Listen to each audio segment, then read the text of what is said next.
Fresh, इसके अंदर हम काम करते हैं प्रॉपर थोड़ा सा।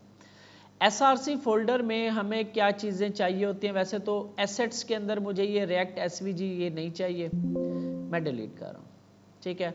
और मुझे ऐप के अंदर कुछ भी नहीं चाहिए, सब कुछ हम ज़ीरो से बनाएंगे। ये बस मैं यहाँ पे लिख देता हूँ ऐप, ठीक है। और ये इंपोर्ट वगैरह मुझे कुछ नहीं चाहिए, स्टेट पड़ी है, पड़ी रहने दें, कोई मसला नहीं है। ऐप CSS इंपोर्ट इस तरह होगी, CSS की फ़ाइल इस तरीके से इंपोर्ट होगी। दोबारा मैं करके दिखा देता हूँ। इंपोर्ट आपने डॉट स्लैश कहाँ पड़ी हुई है, एसेट्स सॉरी ये बाहरी पड़ी हुई है, dot slash app dot CSS, बस ये इस तरीके से इंपोर्ट हो जाएगी। इसके बाद यहाँ पे इंडेक्स की फ़ाइल के अंदर CSS लिखी हुई है, मैं इसको भी डिलीट कर रहा हूँ अभी के लिए, सब कुछ CSS की फ़ाइल और ऐप की भी CSS डिलीट कर रहा हूँ, बिल्कुल खाली कर दी मैंने। CSS की फ़ाइल खाली कर ली मैंने, इंडेक्स की CSS की फ़ाइल खाली कर ली, ठीक है। इंडेक्स के अंदर वो CSS लिखी जाती है जो पूरी एप्लीकेशन के अंदर चलती है, और ऐप के अंदर एप्लीकेशन वाइज होती है, लेकिन दोनों का तकरीबन एक जैसा काम ही है, तो हम ऐप डॉट CSS को यूज़ करेंगे। अच्छा, ऐप हो गया, एसेट्स में मुझे नहीं चाहिए, और मैं आता हूँ मेन के अंदर, यहाँ पे कोई चीज़ इंपोर्ट हो रही हो, ऐप इंपोर्ट हो रहा है, ठीक है। अब थोड़ा सा हम इसको भी समझेंगे आगे चल के, ज़रा स्ट्रिक्ट मोड और ये चीज़ें चल रही हैं। ऐप को देखते हैं साथ साथ अपने ऐप को, तो ऐप में कोई एरर नहीं है, इंस्पेक्ट एलिमेंट करके देख लें तो हमारे पास इसमें कोई एरर नहीं है, तो सब कुछ ठीक चल रहा है, ठीक है। अब हम आते हैं बूटस्ट्रैप को इसमें इन्वॉल्व करते हैं पहले, फिर थोड़ा सा देखते हैं। गेट बूटस्ट्रैप सबसे इजी तरीका मैं बता रहा हूँ, लेकिन ऐसे यूज़ नहीं करना हमने, लेकिन अभी के लिए क्योंकि हमने और चीज़ें पढ़नी है तो मैं ज़्यादा इसको कॉम्प्लिकेट नहीं कर रहा। यहाँ से CSS का हम उठा रहे हैं, फाइल कॉपी कर रहे हैं, और यहाँ पे आके इंडेक्स की ये जो फाइल है, यहाँ पे आपने इस जगह पे CSS की फ़ाइल टाइटल के नीचे या टाइटल के ऊपर कहीं पे भी इस CSS को लाके पेस्ट कर देना। सेव किया, ऐप में आते हैं, एक दफ़ा यहाँ पे हम बटन क्लास BTN और BTN डैश डेंजर टेस्टिंग देख लें कि बूटस्ट्रैप हमारी लग गई है कि नहीं, तो ये लग गई है। It means in the and सब कुछ HTML CSS जावास्क्रिप्ट में कन्वर्ट हो जाता है, ठीक है। तो हमारी बूटस्ट्रैप इंक्लूड हो गई है, लेकिन ऐसे काम नहीं करना, मैं बार बार कह रहा हूँ आपको, इसका असल तरीका और है। लेकिन अभी के लिए मैं चाह रहा हूँ कि हम स्टाइलिंग पे ज़्यादा फोकस ना करें, हम अपने जो असल रिएक्ट को सीखने वाला काम है उस पर करें। तो इंडेक्स की फ़ाइल में जाके आपने index.html की फ़ाइल में यहाँ पे आपने CSS बूटस्ट्रैप की रख देनी है, बस अभी के लिए बस इसी को देखते हैं। तो ऐप में अब हमने लोड करवाना, ऐप हमारा मेन है, ठीक है। ये मेन नहीं होगा, बेसिकली यहाँ पे हम एक और कंपोनेंट मैं बनाऊंगा, वैसे तो हम पेजेस बनाएंगे, अभी जस्ट मैं API कॉल आपको करके दिखाता हूँ। तो यहाँ पे मैं एक कंपोनेंट बना रहा हूँ जिसका मैं नाम रख रहा हूँ home.jsx, ठीक है। और RFCE करोगे आप इस तरीके से बन जाएगा, ठीक है। RFCE करोगे तो ये बन जाता है, ठीक है। तो मैं इसको लेके चलता हूँ। तो यहाँ पे हमारे पास होम का कंपोनेंट है, डिव को भी अब ये ना अपडेट नहीं हुआ, अब ये JSX कुछ ऐसे चलती है, तो ये आपके पास आ गया। इसकी भी अब ज़रूरत नहीं होती, तो आप इसको भी रिमूव कर सकते हैं। तो इसलिए सारा कुछ रिमूव ही करना होता है, हम खुद ही लिख लेते होते हैं। तो यहाँ पे आपके पास आ गई, तो यहाँ पे मैं एक बटन बनाता हूँ, उस बटन पे क्लिक करेंगे तो हम API की कॉल करेंगे और फेक स्टोर से डाटा लेकर आएंगे, ठीक है। अभी वही काम करो जो हमने पहले किया हुआ है, बटन लोड डाटा, यहाँ पे मैं क्लास BTN डैश SM और BTN डैश क्या होता है वार्निंग, येलो वाला वार्निंग, ये BTN आउटलाइन डैश वार्निंग, इसकी CSS हम और तरीके से करेंगे। अच्छा, इसको होम को मैंने यहाँ पे अभी बटन डिलीट कर रहा हूँ, ठीक है। और यहाँ पे जस्ट मैं, ये हमारा मेन है, तो यहाँ पे मैं लगा रहा हूँ div class container, class name में कन्वर्ट हो जाएगी, पता है ना, JSX है ये, कंटेनर, और इसके अंदर मैं एक H1 बना देता हूँ और मैं कहता हूँ फेक स्टोर, बस फेक स्टोर, और क्लास my-3 और टेक्स्ट सेंटर। ये आपको वो नहीं आएंगे तो आप खुद ही, तो ये जस्ट एक डमी सामने काम किया। और इसके नीचे हम होम को इंपोर्ट करके और रेंडर करवा देंगे। बेसिकली इसका नाम जो है ना होम पेज होना चाहिए। चलें पेजेस हम बनाएंगे इस तरह से, ये बटन आ गया, ठीक है, ये हमारा ऐप मेन, और उसके अंदर एक होम का ये, इस पर क्लिक करेंगे तो हम फेक स्टोर का डाटा यहाँ पे लोड करवाएंगे। ठीक है जी, तो हम आते हैं यहाँ पे, और यहाँ पे बटन बनाया तो इसके अंदर यहाँ पे हम एक फंक्शन बनाएंगे, const load data is equal to arrow function ऐसे, ठीक है। और यहाँ पे हम चलते हैं फेक स्टोर एपीआई पे, और यहाँ पे हम जाएंगे इसके रीड डॉक्यूमेंटेशन पे। बेसिकली होता क्या है कि हमारे पास ना रिएक्ट के अंदर हमने फ्रंट एंड का काम करना होता है, इसी तरीके से ना हमें डॉक्यूमेंटेशन मिलती होती है। डॉक्यूमेंटेशन से मुराद है मेरी कि इस तरीके से ना हमें एपीआईज के एड्रेसेस मिलते होते हैं, ठीक है। कहीं पे मेरे पास कोई डॉक्यूमेंटेशन पड़ी होगी ना, मैं दिखाऊंगा। होता क्या है कि आपको वो फ्रंट एंड वाला बैक एंड वाला हमें फ्रंट एंड ये एपीआई के एड्रेसेस दे देता है, ये वाले। तो मैं इसको इस तरीके से कॉपी करता हूँ और यहाँ पे लेकर आता हूँ, यहाँ पे इसको भी समझते हैं फॉर्मेट डॉक्यूमेंट। वो आपको ये एड्रेस देगा कि भाई अगर आपने डाटा गेट करना है तो आपके पास ये एपीआई कॉल है। फिर उसको कॉल करके डाटा ला के हमने शो कैसे करवाना होता है, ये हमारा काम होगा मेन। वो हमें ये एड्रेस दिया करेगा, ये वाला, ठीक है। तो जब मैं इस फंक्शन पे इस बटन पे क्लिक करूंगा, ऑन क्लिक, और क्या है जी, लोड डाटा। तो जब मैं इस लोड डाटा के फंक्शन को कॉल करूंगा तो एक एपीआई की कॉल जाएगी, यहां से डाटा उठाएगी और उसको जेसन में कन्वर्ट करेगी और डाटा को कंसोल लॉग करवा देगी। ये वही एसिंक्रोनस चल रहा है, ठीक है। डॉट देन, और ये एक जो है ना ये फंक्शन लिखा हुआ, ये एरो फंक्शन है। अभी ऐसे कैसे इसको चला के देखते हैं। यहाँ पे आता हूँ, यहाँ पे आया और कंसोल लॉग ओपन कर लें क्योंकि कंसोल लॉग हो रहा है। तो यहाँ पे मैंने लोड पे क्लिक किया तो ये देखो ये डाटा आ गया, ठीक है। ये नेटवर्क, यहाँ से हमें देखना होता है कि कौन सी रिक्वेस्ट जा रही है। ये जो फैच वाला है यहाँ से ऑल कर देंगे, ये सारी रिक्वेस्टें आ रही होती हैं। फैच वाली रिक्वेस्ट देखनी हो तो यहाँ पे मैं दोबारा इस पर क्लिक करूँगा तो ये देखो ये जा रही है रिक्वेस्ट, और आपके पास एक स्टेटस आ गया 304 का। 304 का मतलब होता है नॉट मॉडिफाइड, यानी कि यहाँ पे बेसिकली 200 स्टेटस आता होता है। तो दोबारा देख लो, क्लिक किया मैंने, ये रिक्वेस्ट कंप्लीट हो गई है, ओके आ गया, और इसमें अंदर जो डाटा आया था वो यहाँ पे कंसोल लॉग हो गया, ठीक है। अभी हमने ये लोड पे नहीं करना, मतलब बटन के क्लिक पे नहीं करना, हम चाह रहे हैं कि जैसे ही वेबसाइट लोड हो सारा डाटा आ जाए, वो भी हम देखेंगे। अभी हम बटन के लोड पे देख रहे हैं, अभी वो काम देख रहे हैं जो हमने पहले किया हुआ है। रेक्ट के में कैसे थोड़ा सा चेंजेस होंगे, तो ये काम इतना सा हम इसको दोबारा लिखते हैं।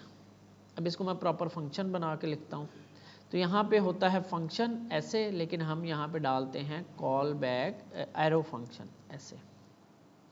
यहाँ पे आके हम कहते हैं कि रिस्पॉन्स आ रहा है पीछे से, उस रिस्पॉन्स को रिटर्न करना है। हमने क्या करना है, रिस्पॉन्स डॉट जेसन में कन्वर्ट करके रिटर्न कर दो। तो ये पहला देन जो है वो रिटर्न करता है डाटा, तो वो दूसरे देन में मिल जाता है। दूसरे देन के अंदर क्या हो रहा है, एरो फंक्शन बनाते हैं, इसके अंदर कॉल बैक से चलते हैं। तो यहाँ पे हमें डाटा मिला और उस डाटा को हम कंसोल लॉग करवा रहे हैं, ठीक है। इसको दोबारा एक दफ़ा देख लो, रिफ्रेश कर लें, लोड किया मैंने और ये आ गया, इट मीन्स के सही चल रहा है हमारा काम। तो फैच फंक्शन है, लेकिन ये हम चेंज कर देंगे आगे जाके, एक लाइब्रेरी यूज़ करेंगे इजी के लिए। तो एक गेट की कॉल जाती है, इधर डाटा आता है, वो देन में चला जाता है। क्यों देन में जा रहा है, क्यों?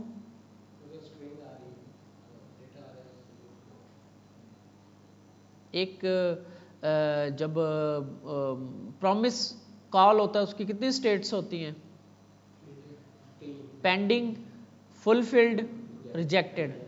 तो किस स्टेट के अंदर ये देन में जाता है? पेंडिंग में, फुलफिल्ड में या रिजेक्टेड में? फुलफिल्ड में। भाई जब सक्सेस होती है रिस्पॉन्स की, जब प्रॉमिस कंप्लीट होता है, यानी आप वही वाली एग्जांपल कि आप मेडिकल स्टोर पे गए, आपने उसे कहा कि मुझे मेडिसिन चाहिए, तो आप पेंडिंग स्टेट में आ गए। वो गया, ढूंढ के लेकर आया, या तो सक्सेस होगी या फिर रिजेक्ट होगा। अभी हम सक्सेस को देख रहे हैं, रिजेक्ट को हम नहीं देख रहे। सक्सेस के केस में देन में अगर जा रहा है तो इट मीन्स कि सक्सेस हो रही है। अगर सक्सेस होगी तो देन में जाएगा, अगर एरर आएगा तो कैच में जाएगा। अभी हम एरर को नहीं देख रहे, अभी हम सक्सेस को देख रहे हैं। तो ये देन में इसलिए जा रहा है कि एपीआई कॉल सक्सेस होगी तो देन में जाएगा। अब पहले देन में जब जाता है वहां पे जेसन में कन्वर्ट होता है डाटा, वहां से रिटर्न होके दूसरे देन में चला जाता है। ये एक एक्स्ट्रा पॉइंट है, ये रिमूव हो जाएगा। ये आगे चल के हम जब लाइब्रेरी यूज करेंगे तो ये चीजें खत्म हो जाएंगी। अभी हम सिर्फ वही देख रहे हैं जो हमें आती हैं चीजें। अब ये डाटा हमारे पास आ गया। अब इस डाटा को हमने यहाँ पे लोड भी करवाना है, शो भी करवाना है प्रॉपर बना के, जो हमने किया था। ठीक है, उसके लिए हमें क्या करना पड़ेगा? अब मसला ये है कि इसके अंदर वो उस तरीके से काम नहीं होता, क्योंकि हम यूआई नहीं बनाते इसके अंदर। हम यूआई नहीं, डॉम पे काम नहीं करते। वहाँ पे हमने क्या किया था? क्रिएट एलिमेंट किया था, एक नई एलिमेंट बनाए थे, डिव बनाई थी, उसमें बटन बनाए थे, इस तरीके से हमने इमेज लगाई थी, वो काम किया था। इसमें ऐसा नहीं होगा। इसमें जो ये डाटा आएगा ना, इस डाटा को हमने एक स्टेट में रखवाना है। अब यहाँ पे हम एक स्टेट बनाएंगे, तो इसका नाम हम डाटा या प्रोडक्ट्स रख देते हैं। प्रोडक्ट्स, सेट प्रोडक्ट्स, और ये अरे है, क्योंकि प्रोडक्ट्स जो हैं वो अरे की शक्ल में आ रही है, और यूज स्टेट हमने इंपोर्ट कर लिया, तो खाली अरे है। ठीक है, अब हमारे पास एक स्टेट आई है जिसका नाम हमने रखा है प्रोडक्ट्स। अब प्रोडक्ट्स के अंदर हमारे पास अभी कुछ भी नहीं है। यहाँ पे हमारे पास डाटा कहाँ पे आ रहा है? प्रोडक्ट्स कहाँ पे आ रही हैं? ये डाटा के अंदर आ रही हैं आप लोग। तो हमारे पास इस पॉइंट के ऊपर डाटा मिल रहा है, वो जो पीछे से आ रही है फेक स्टोर से डाटा आ रहा है, वो इस पॉइंट पे मिल रहा है हमें। अब ये जो डाटा है, इसका नाम आप कुछ भी रख दो, ABC रख दो। ये जो डाटा है अब हमने स्टोर करवाना है प्रोडक्ट्स के अंदर। ये हम करवाएंगे स्टोर प्रोडक्ट्स के अंदर। तो यहाँ पे कैसे करवाऊंगा मैं? स्टेट की वेरिएबल में कैसे डाटा रखते हैं, अपडेट कैसे करते हैं?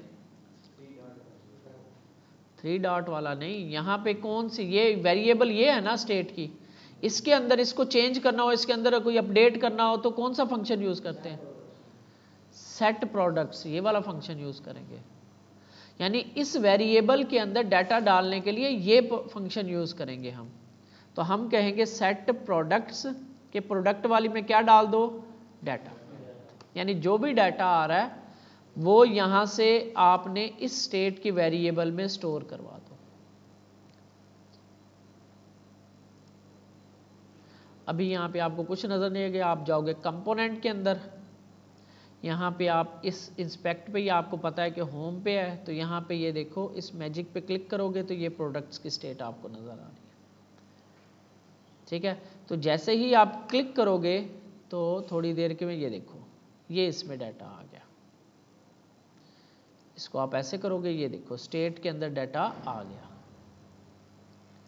दोबारा देख लो, रिफ्रेश किया मैंने, आपने कंपोनेंट में आना है और यहाँ से या तो आप इस तरीके से सिलेक्ट कर लो, यहाँ से वो कंपोनेंट सेलेक्ट कर लेना है जिसमें वो स्टेट पड़ी हुई है।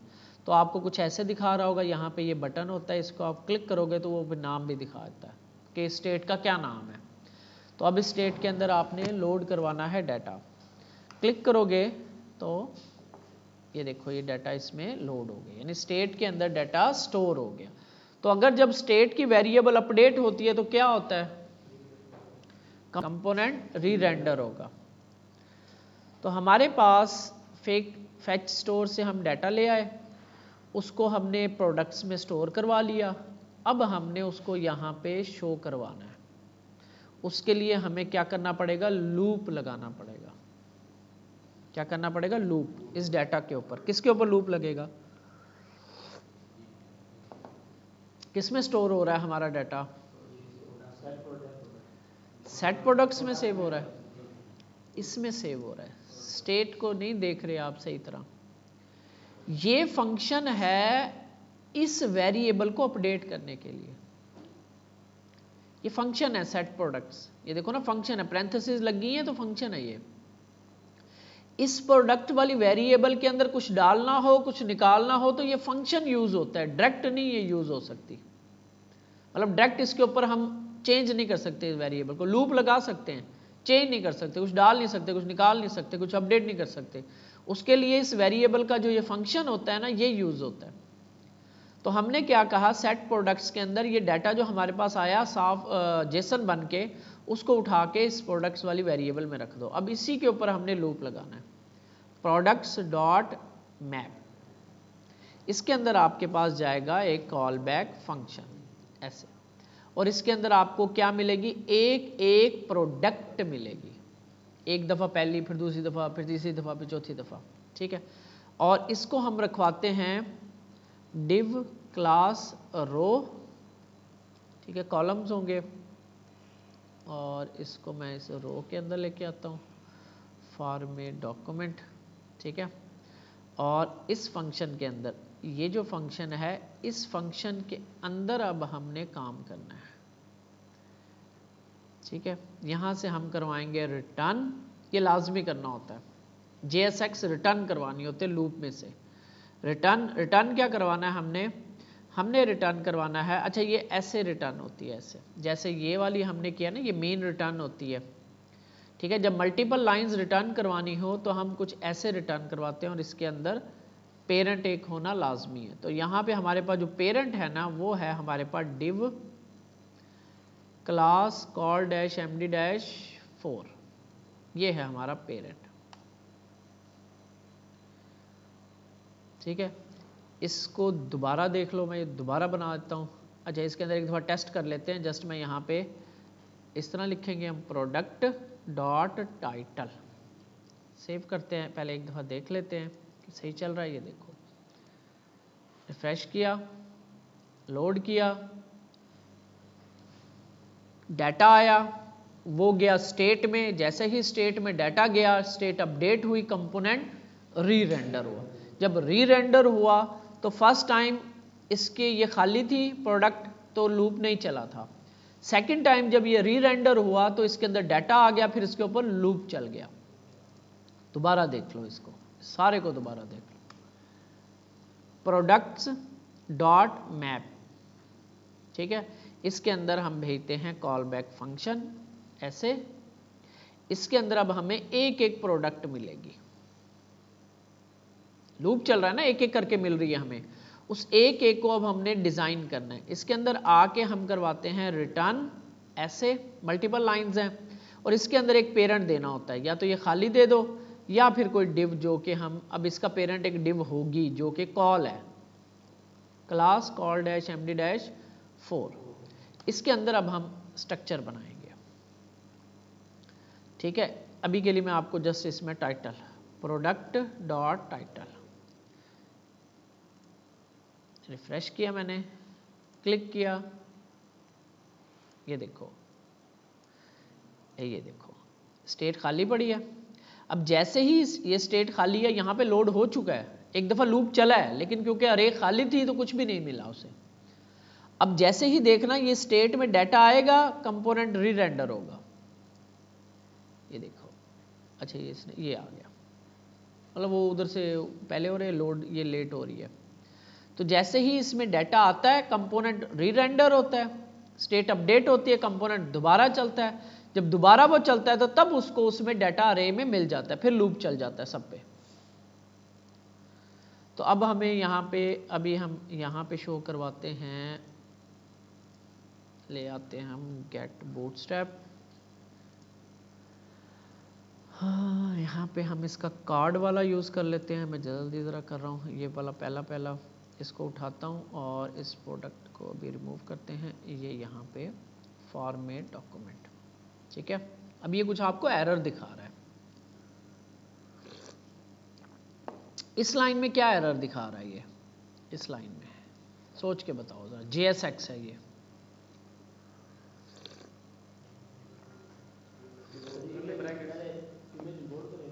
नहीं इमेज का तो टैग है भाई, ये क्लोजिंग टैग नहीं लगा हुआ, ये नहीं लगा हुआ। सेल्फ क्लोजिंग टैग हमेशा इस तरह क्लोज होंगे। और एक और एरर भी आ रहा है इधर, ये इस स्टाइल का एरर आ रहा है। अभी के लिए मैं इसको रिमूव कर रहा हूँ। अब आपका ये लोड करते हैं तो ये 20 दफ़ा लोड हो जाएगा, लूप चल रहा है, 20 दफ़ा डाटा आता है। मैं इसको ज़रा माइनस कर लेता हूँ। अब हम इसके अंदर थोड़ी सी सेटिंग करते हैं, तो इसी के अंदर कर लेता हूँ। एक तो मैं MY कर देता हूँ, मार्जिन इस तरीके से, या बल्कि MB कर देता हूँ ना, बॉटम में चाहिए मुझे। ये साथ लग रहा है ना, ये ज़रा साथ लग रहा है, ठीक है।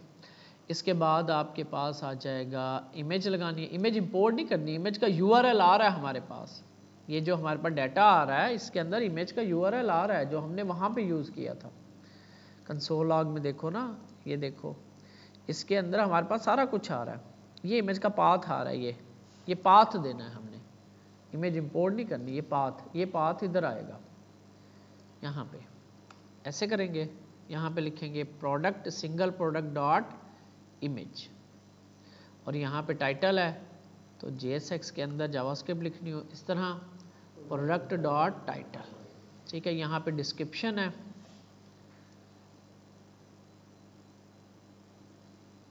तो यहाँ पे हम लिखेंगे JSX product dot DSCRIPTION description. ये देखिए अभी इमेज भी लोड हो जाएगी, ये देखो। अब इसको हमने हाइट लगाई थी ताकि वो ज़रा स्क्वीज़ हो जाए, तो इस इमेज के ऊपर ही ना मैं इन लाइन CSS लिखता हूँ, वो देखना कैसे लिखनी है। थोड़ी सी मैं इन लाइन CSS लिखता हूँ। यहाँ पे आता हूँ, स्टाइल लिखेंगे हम, ठीक है। इन लाइन CSS JSX के अंदर कुछ ऐसे लिखेंगे, एक पहले ब्रैकेट लगाएंगे और इसके अंदर एक और ब्रैकेट लगाएंगे ऐसे। क्यों? ये जो CSS लिखनी होती है ना, इसके अंदर ये ऑब्जेक्ट होता है। JSX के अंदर अगर आपने इन लाइन CSS लिखनी है तो वो एक ऑब्जेक्ट होगा जावास्क्रिप्ट का, और जावास्क्रिप्ट लिखने के लिए बाहर हमें एक कर्ली ब्रेस चाहिए होती है। तो ये बाहर वाली कर्ली ब्रेस है JSX के अंदर जावास्क्रिप्ट लिखने की, और अंदर एक ऑब्जेक्ट है। अब हम यहाँ पे अपनी CSS वाली चीज़ें लिख सकते हैं। हम कहेंगे हाइट, ये देखो आपको हाइट मिल गई। बैकग्राउंड कलर, तो ये ऐसे कुछ लिखना है, वो जो जावास्क्रिप्ट में लिखते थे हम। डॉट स्टाइल, ये वही चीज़ है। तो हमें यहाँ पे ना जस्ट हाइट लिखनी है, हाइट कॉलन और डबल कोट्स के अंदर उसकी वैल्यू मैं कहता हूँ 120px ऐसे। अच्छा ये इमेज, और यहाँ पे हमने देना है, इमेज को हाइट दी है, कोमा, और हम लगाएंगे दूसरी वैल्यू जावास्क्रिप्ट के अंदर की वैल्यू पेयर्स, और यहाँ पे हम देखें ऑब्जेक्ट फिट कॉलन कंटेन करते नहीं, कंटेन करके देखें क्या करेंगे। ऑब्जेक्ट फिट कवर करते हैं, कवर कंटेन नहीं सॉरी कवर, तो ये कुछ ऐसे आ जाएगा। अभी इस चीज़ पे बहस नहीं करते हैं हम, इमेज ख़राब आ रही है सही आ रही है, क्योंकि जब हम डिज़ाइनिंग करते हैं तो इमेज जो है हम अपने हिसाब से रखते हैं। तो ये कुछ ऐसे इमेजेस आ जाएंगे, ठीक है। अच्छा यहाँ पे अब कुछ बड़ा है कुछ छोटा है, वो है इसकी ये, ठीक है, डिस्क्रिप्शन। इसके लिए हमने याद होगा यहाँ पे क्लास लगाई थी टेक्स्ट ट्रंकेट की, ये ट्रंकेट कर देगा। इसी तरह यहाँ पे भी इसकी हेडिंग जो है ये बड़ी है, तो इस हेडिंग पे भी हम क्लास लगा देते हैं टेक्स्ट ट्रंकेट के।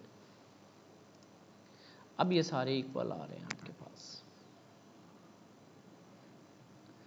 ठीक है। और यहाँ पे हम ये गो समवेयर की जगह हम अब लगाएंगे यहाँ पे व्यू डिटेल्स, कुछ ऐसे बटन। अब इस पर क्लिक करेंगे तो फिर हम इसकी डिटेल देखेंगे पेज की, इस प्रोडक्ट की। अभी जस्ट हमने यहाँ पे ये लिखा है और डिस्क्रिप्शन लिखी है, बल्कि हम ये डिस्क्रिप्शन की जगह हम यहाँ पे डिस्क्रिप्शन जो है वो डिटेल वाले पेज पे लिखेंगे। हम यहाँ पे लिखते हैं, ये कार टाइटल है ना, इसी को मैं कॉपी करता हूँ और यहाँ पे लाके पेस्ट करता हूँ, और H5 की जगह मैं कर देता हूँ H6, और यहाँ पे मैं लिख देता हूँ H6, और यहाँ पे इसकी ना प्राइस डाल देता हूँ, प्राइस, क्योंकि प्राइस तो आई नहीं है ट्रंकेट की, अब यहाँ पे ज़रूरत नहीं है, वो टाइटल में थी। जस्ट एक ये प्राइस यहाँ पे पीछे हम लगा देते हैं प्राइस, ठीक है, और इसके आगे लगा देते हैं डॉलर। पहले डॉलर आता है या बाद में आता है? पहले आता है, डॉलर साइन बाद में आता होता है। हम कुछ ये बना रहे हैं, स्टोर का नाम बताओ, कोई स्टोर का नाम बताओ। अमेज़ॉन नहीं, दूसरा पाकिस्तान का कौन सा है? दराज कर लेते हैं। दराज पे आए आप, या आपके सामने प्रोडक्ट्स आ रही हैं, किसी एक प्रोडक्ट के ऊपर आपने क्लिक किया तो ये उसका डिटेल पेज खुल रहा है, ठीक है। अच्छा, हम क्या देख रहे थे?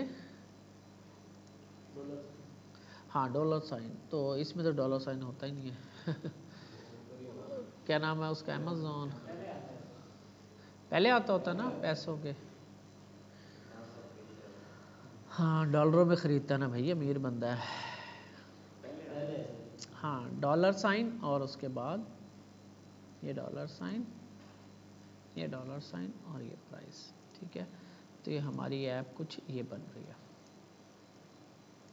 ठीक हो गया। अब यहाँ पे हमने दो काम करने हैं, एक व्यू डिटेल का, अगर आप यहाँ पे देखो, ये जो अमेज़ॉन वाला है या ये जो हमने दूसरा देखा था दराज वाला, इसी में था।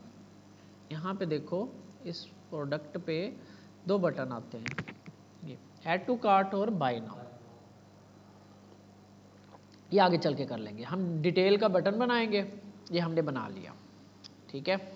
तो इस डिटेल के बटन के ऊपर क्लिक करेंगे तो हम कुछ इस तरह का पेज बनाएंगे, जिसके अंदर लेफ्ट साइड पे इमेज आ रही होगी, राइट साइड पे उसका नेम, उसकी डिस्क्रिप्शन, उसकी रेटिंग, उसका प्राइस, और नीचे बाय नाउ या ऐड टू कार्ट का बटन होगा। फिर हम क्लिक करेंगे तो हमारा ऐड टू कार्ट, इस पर क्लिक करते हैं तो यहाँ पे ये ऐड हो जाता है। अभी लॉगिन नहीं है, अभी हमने लॉगिन वाला काम नहीं करना, हम ऐड टू कार्ट करवाएंगे। फिर हम कार्ट पे क्लिक करके देखेंगे कौन कौन से प्रोडक्ट्स हमारे पास कार्ट में ऐड है। अब ये सारा काम हम रिएक्ट के अंदर करेंगे विदाउट पेज लोड। नेक्स्ट हमारा जो काम होगा व्यू डिटेल का पेज होगा, पेजेस होंगे कि पेजेस क्या होते हैं रिएक्ट के अंदर। अभी आपके पास टाइम है 11 बजे तक का, तो आपने क्या करना है, एक नई एप्लीकेशन बनानी है, ठीक है।